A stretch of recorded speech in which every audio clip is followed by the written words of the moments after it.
Kejahatan luar biasa, Teddy Minahasa seharusnya dihukum berat. Karena kami merilis juga hal tersebut, IPW meminta supaya hanya tidak dikenakan sanksi kode etik kepolisian, tetapi juga pidana, supaya kapok anggota-anggota yang memang nakal. Disampaikan oleh Pak Ugro benar, ya, anggota Polri itu kalau tidak salah ada 460.000. Banyak yang baik, ya, tetapi tercemar namanya dengan segelintir yang tidak baik. Yang mengagetkan terakhir ini, menurut saya hampir saya tidak percaya, ya. Itu disampaikan kepada Polri, tentu nanti kami akan pantau dan kami akan lihat dulu apa ini respon Polri, prosesnya bagaimana. Yang kedua, terkait dengan dugaan pelecehan seksual itu kan sudah ada laporan polisi, laporan polisi sudah ada diselidiki dan disidik, itu sudah dihentikan karena tidak terpenuhi unsurnya. Kami kira kita tidak lagi di situ. Kompolnas akan mengawal level Kapolda dan Bintang 2, ya, menggelapkan barang bukti, memerintahkan anggota mengambil barang bukti, kemudian mengedarkan. Ini yang hampir tidak percaya karena mengagetkan. Karena begini loh, apalagi kalau bergerak di bidang reserse, ya. Apabila itu diedarkan sampai ke bawah, model pengungkapan narkoba itu kan berjenjang, ya, bertingkat, ya. Akan sampai kepada yang bersangkutan informasi itu kalau misalnya kemudian diikuti dan benar, ya, Pak Teddy Minahasa.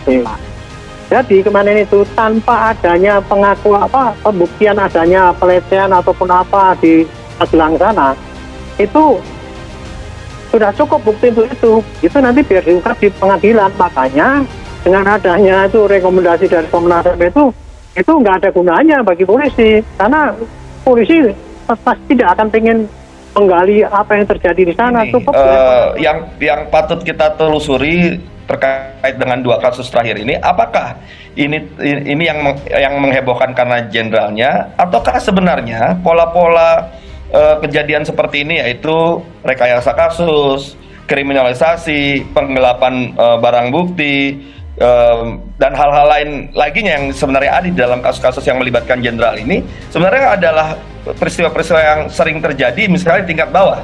Nah, kalau saya tadi menggarisbawahi apa yang disampaikan oleh Pak Kapolri, justru ini adalah simbol dari bahwa ya kepalanya yang diberantas gitu ya. Kalau ternyata sebenarnya sudah terjadi di bawah-bawah, tapi ketika ada pelibatan petinggi yang selama ini tidak terlihat, tidak diketahui, ya ini saatnya untuk menunjukkan bahwa Pak Kapolri tegas, ya, siapapun itu, mau dia petinggi, ya, apabila memang terlibat dalam kasus-kasus yang sangat mencoreng dan memalukan citra polisi ini, maka harus disingkirkan.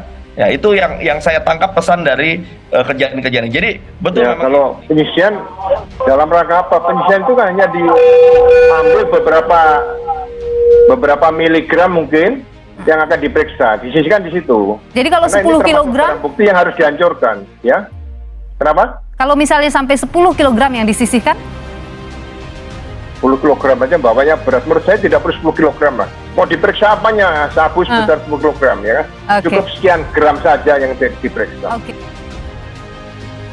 Mantan Kapolda Sumatera Barat, Teddy Minahasa Putra, akan menjalani sidang tuntutan dalam kasus peredaran narkoba pada Kamis 30 Maret 2023 mendatang.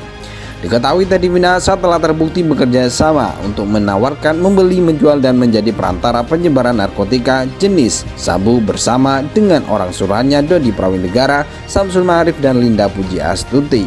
Akibat perbuatannya, Teddy Minahasa dijerat dengan pasal 114 ayat 2 subsidiar, pasal 112 ayat 2, jungto pasal 132 ayat 1, jungto pasal 55 Undang-Undang Nomor 35 Tahun 2009 tentang narkotika dengan ancaman maksimal hukuman mati. Pengamat kepolisian dari Institute for Security dan Strategic Studies, Bambang Rukminto, mengatakan bahwa aksi Teddy Minahasa merupakan tindak kejahatan luar biasa. Oleh karena itu, sebagai anggota polisi seharusnya Teddy Minahasa bisa diberikan hukuman yang lebih tinggi dibandingkan dengan masyarakat biasa. Sebagai seorang personel kepolisian, sudah diberikan kewenangan negara dalam penegakan hukum. Maka ketika mereka terbukti melanggar hukum, seharusnya bisa diberi hukuman lebih daripada masyarakat biasa, ujar Bambang saat dihubungi Akurat.co Sabtu 25 Maret 2023. Dia menambahkan bahwa narkoba bukanlah bentuk kejahatan biasa di Indonesia, pasalnya terkait dengan keberlangsungan generasi penerus bangsa.